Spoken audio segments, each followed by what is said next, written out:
The winner of the women's 5,000 meters that was run on Monday evening in 93-degree temperatures.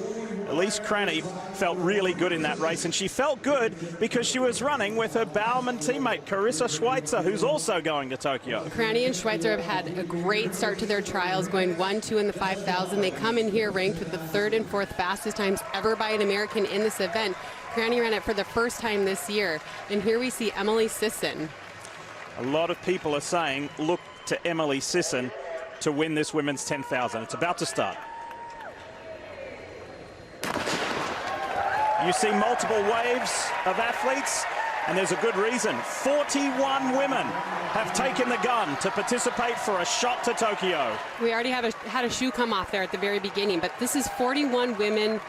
Here we see trying to get that shoe back on, losing time already. She'll have to be really calm and collected. The race should not go out too fast. She'll have plenty of time to work her way back in here. We see they're keeping them separated for a while here. There's so many women on this track that this is a little bit dangerous as they'll come to cut in. There's 41 women that started here, and this is unusual in a 10,000 meters to see them come around 2 turns before they're allowed to cut in, but this is done to try to help prevent from falling and spilling and the jostling that will inevitably happen when they cut in and come together as one group. Unfortunately, it was Elena Tabb of Allison Park, Pennsylvania, the athlete that had the problem with her shoe, and that's not the first time we have seen that in these Olympic trials. Certainly the case, that was the case in the men's 3,000 meter steeplechase with Sean McGorty. He was able to recover and make the final. Let's see what Elena Tabb can do over these 25 laps around Hayward Field. Well, that was a pretty quick start. That was about a 70-second lap as I saw for the first lap of this race, which would be 4:40 mile pace, which is very, very quick. So I would assume that this will settle in a little bit more once the nerves get out and people settle into position. You know, I think people were nervous about that cut in, so many women coming together in one place on the inside lane, and I would expect that now we'll see this start to settle in a little bit, but Hurley really took that out in a 70-second first lap. Cara, a lot of people look to you for your experience, your advice, your thoughts. If you were in this field, in these temperatures, how would you play this race? You know, I would be waiting. I would be waiting till at least 8 kilometers before I did any moves, and it would depend on how confident I was in my kick. At my prime, I would have waited till 200 to go. At other stages, I probably would have gone at around 8K to squeeze it out with 5 laps to go. This is going to be fascinating. We get to watch this whole race unfold, and we get to see all the different strategies play out. But I think in the heat, you need to protect your body early on. The more relaxed you can be, the less you press, the better you will be overall later in the race. Lauren Hurley paces the field at the moment, the former triathlete who competed collegiately for Clemson. And she hails from Mount Pleasant, South Carolina. She is at the front at the moment. And, you know, thinking about the temperatures, because it is a topic, that's why we're staging this event earlier in the day. You know, the front runners in the 5,000, Elise Cranny, Karissa Schweizer, Rachel Schneider, all going to Tokyo. That was the first thing that they commented on, is how they had to be clever architects of their own race in the 5K because of those temperatures. Yeah, you know, the heat plays a big role. We saw a lot of ice vests at the beginning here. I liked how Gwen Jorgensen kept her vest on until the very last second. That is what you want to do. You want to keep it as long as possible. You know, there's all sorts of things you can do to help yourself during the heat. Most of these women are not wearing deodorant today. They aren't wearing sunscreen. They aren't wearing lotion. You know, they're tucking ice down in their uniforms before the race started. They were wearing ice vests as long as possible. They definitely did not warm up as much as they normally do, and they didn't warm up with as many clothes as they normally have. All these things are to keep cool as long as possible and to let your body stay calm as long as possible, because it's inevitable that the heat will set in today as these temperatures continue to rise, as the race progresses, and you just want to protect your body as much as possible. Well, let's go down trackside and join Lewis Johnson. How is it down there, Lewis? Well, Jeff, it's really hot down here. That's really an understatement. Track temperature says about 82. I would guess that the temperature is probably over 100 on the track itself, and just a dangerously hot weekend. And I would say that place where everybody gets ready, the warm-up area. You could have called it, changed the name to the Stay Cool area. All of these athletes were doing what they could to try and stay cool area. The most that we saw were these ice vests. We also saw athletes with cool towels around their neck, like that yellow one there, and then some other devices on the wrist. I spoke with several coaches back there, and they said that most athletes went out for a little jog about 1 hour before this race started, just 15 to 20 minutes, and once they came back, they put the ice vests on, and they wore them through stretching, and about 75% of them wore them all the way out here to the track. Everyone happy that the race is rescheduled, and one coach said if it had not been rescheduled, he would have called it a death march if this race had been run in the afternoon. Lee? The good thing is, behind where we're talking to you from, behind the grandstand here on the front stretch out the back in the warm-up area, that was covered in shade this morning. So that was at least some respite for the women to get going. There is Rio triathlon gold medalist Gwen Jorgensen, and Kara, you witnessed her being one of, if not the last, to take her ice vest off. Yeah, I thought that was a really smart move by her. You know, you want it on as long as possible. And we also saw Rachel Schneider with the ice on her wrists. You know, wrists and back of neck are immediate cooling points for the body.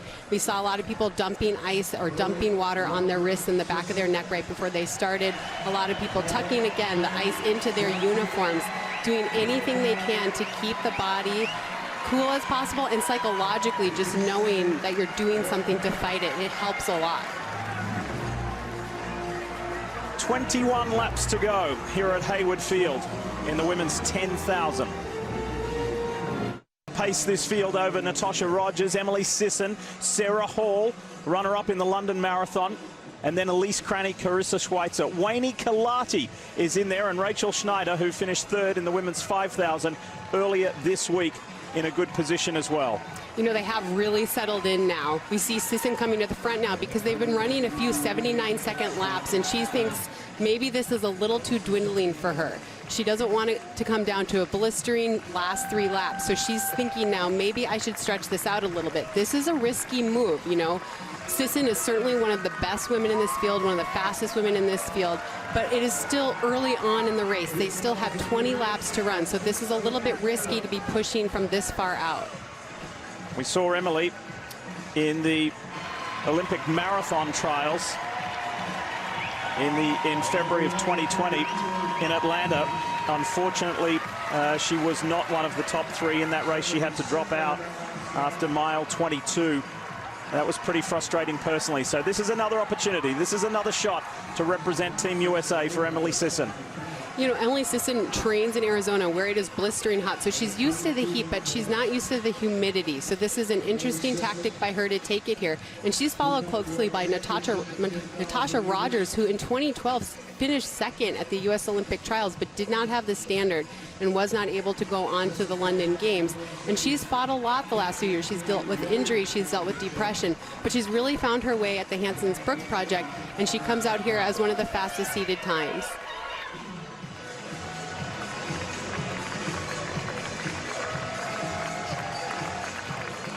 Emily Sisson looking comfortable up front. 19 laps to go here at Hayward. Here's Sarah Hall moving into third. That blue top right there at the age of 38 with all of the national championships she's had. She's had 8 national road championships in 2019. That doubled as the US championship as far as track as well. But this is her big shot. This is her big shot to get an Olympic berth and represent Team USA in Tokyo. You know, Sarah has been running at the elite level for such a long time. She's competed in the Olympic trials in the 1500, the steeplechase, the 5K, the marathon, and now the 10K. She is one of the most versatile athletes that America has ever had. She ran the 2nd fastest marathon time by an American last December, only behind bronze medalist Dina Castor. She is a jack of all trades, and it's been really exciting to watch her career flourish at age 38. She's a mom to 4 girls, Hannah, Maya, Jasmine, and Lily, who are all here to support her today. She's coached by her husband, Ryan Hall, marathon superstar, who we see right now on our screen. And guess what? They're not only super talented at the sport that they love, but they're pretty good at improvising as well, because when they arrived in Eugene, well, of course, there were rental cars wanted by everybody, and there was a little bit of a shortage So they had to be clever and say, well, we need some wheels. Wheel there. But you know, that is the Halls. They just get it done. They travel a lot. They are adaptable. And that's how they've been their whole career. So it's no surprise to me that they figured out the car in a pinch, no problem. Laps remaining. And Emily Sisson, Elise Cranny, Karissa Schweizer, the top three. There is no great surprise to be saying that at this stage of the race. There really isn't. All of these women are in contention. I'm excited to see Monson up there. You know, she doesn't have some of the accolades of these other women, but her training has been going extremely well, and especially her strength-based training. She had an incredible 17-mile run at 6:03 pace up at altitude, but she's been focusing on her speed and running 1500s to be ready for this. She looks awfully relaxed. We have a race on our hands. This is such an incredible race going on right now, and there starts to be a little bit of separation between 4th and 5th here as we head with just over 8 laps to go. So you took the words out of my mouth there, Cara. I was about to say there's a breakaway group of 7, and the gap between Rachel Schneider and Emily Infeld. However, now that front group of 7 has separated. The top 4 of Emily Sisson. These women are running so well for the heat. I have to say, Emily Sisson is just pulling this train. They committed to her, but she is really doing the work. It is so hard to lead a championship race like this, and it is so hard in these sorts of conditions. But she has been constantly cranking out 75, 74-second laps. She just ran a 73-second lap, and that's why we're starting to see the separation. This pace is starting to wear on the field. Monson has done well to tag onto the back, to remain in that front-running quartet. And then it's Rachel Schneider in the orange top leading that second trio. And Rachel's trying to tag onto the back as well. Wouldn't that be something if the same 3 women who represented Team USA, who won the right to represent Team USA in Tokyo in the 5K, do it in the 10,000 meters as well? And this is a tough spot for Schneider because, you know, she's already on that Olympic team. So mentally, she has to fight the battle of, do I go up, do I close that gap and get on that pack, or am I happy because I'm already headed to Tokyo? She has to make a decision in the next lap or so because this gap continues to open up. And now things start to get a little bit messy as well as they have to lap runners. This is bothersome for them. You know, they have to maneuver the traffic, they have to get around, they're trying to cut in and not cut each other off. So lapping people becomes sort of sloppy at this stage in the race. What a year for the 29-year-old Rachel Schneider. She is heading off to the Olympics. We already know that. And then she's going to get married in the fall. She is engaged to her longtime coach, Mike Smith. They are just giddy at the prospect of tying the knot. And to do that after her maiden Olympic appearance will be truly special. Can she do it in 2 events is the question to be answered. She certainly can, but she needs to get back on that pack. That is the Olympic team ahead of her. Unless someone blows up due to the heat, that is the race she needs to get herself up into, and it's not that much ground to make up. She still has 6 laps to run to close that gap, but she really needs to make sure that she is on that pack so that when the kicking starts, she's in contention. Emily Sisson continues to lead this field, and she's done that for perhaps all bar 5 laps in this race over Elise Cranny, Karissa Schweizer, Alicia Monson, and then Rachel Schneider trying to bridge that gap to get up with that top foursome. Final 4 laps of the women's 10,000 meters coming up, and Emily Sisson has dropped Elise Cranny off. Cranny has fallen back to 3rd. Alicia Monson is now up into 2nd, and then Karissa Schweizer in 4th. Sisson is making this race her own. Sisson is running so well, and it's such in control. You know, she just ran a 72-second lap. I was nervous when she went to the front early in the race, but she knew her fitness, and she knew she was ready to run in this heat. She has just been slowly but surely tightening the screws, bringing the pace down, and you can see it has splintered the field. She has broken away now, and she's en route with 3.5 laps to go. February of 2020, on a cold, windy day in Atlanta, Georgia, she had one of the most disappointing defeats and forced withdrawals of her career at marathon trials. Perhaps it has been ever since that day she has been working on this as a point of redemption. 100%. She's not there yet, but she's close. You know, she said that was the most disappointing race of her career to have to drop out of the U.S. Olympic marathon trials. And, you know, she admitted that she had some trouble getting her track legs back.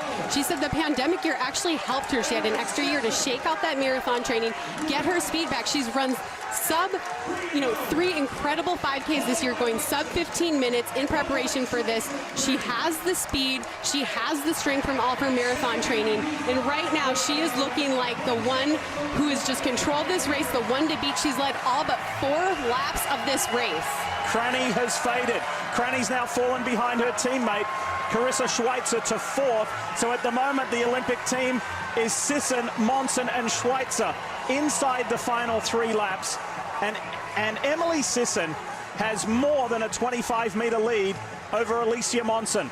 How brutal is it in this heat to be running this pace? This is so hard. Right now, everything inside is boiling. You know, the heat is coming out of your forehead. You can't get any reprieve from it. I mean, this is just a brutal way to make an Olympic team. But she knows what she's going to face in Tokyo. She knows what the conditions are going to be. And you know what? She came out here. She did not want to lose in a kick finish. She said, I'm going to make this honest from the beginning. I'm going to take this out. And here we see Monson, who is running an absolutely incredibly smart and amazing race. She is in 2nd place here with just 2 laps to go. She has been so smart, moved her way up, covered the moves, and now she finds herself in 2nd place. That is about a 35-meter lead. It's may make it 43. I was doing that just by the naked eye, standing up and looking down at the track. But look at this. What a dominant performance from Emily Sisson of Chesterfield, Missouri. She has led all but 4 laps of this 25-lap women's 10K. The last 5 laps, she has just gotten faster and faster and faster, and I cannot tell you how hard that is. She isn't with a pack of women. She has no one to look up at. She is just getting this from within herself. She is continuing to put down the hammer and continuing to pull away more and more and more, and that is all coming from within herself. What a performance. In 85-degree heat, this women's 10K was moved earlier in the day because projected triple-digit temperatures here at Hayward Field in Eugene, Oregon. And if you're going to make your first Olympic team, what a way to do it. You're going to hear the bell here in a moment for Emily Sisson. This is such an incredible effort. What a hard-fought, well-earned spot she's getting here right now. She has just continued to ratchet that pace faster and faster and faster with each lap, all on her own, by her own will. She took control early. Everyone was feeding off of her. She had no energy to feed off of. She had to find it from within herself, and she has just controlled this field, and she's obliterated this field. The gap is colossal between 1st and 2nd, let alone 1st to 3rd. What a commanding performance from this 29-year-old. Emily Sisson is in a race of her own. And she's not easing up either. No, she's going to go all the way. Sisson has proven how tough she is mentally, how tough she is physically. To come back from the disappointment in the marathon trials and to just dominate here today says so much about her mental toughness. She's into the home stretch now. She's easily going to take care of the Olympic standard at 31:25. And it may be close to a trials record. It's going to be a trials record. She beats Dina Caster's trials record of 31:09 in a 31:03. New Olympic trials record for Emily Sisson. Alicia Monson. She played a really clever race.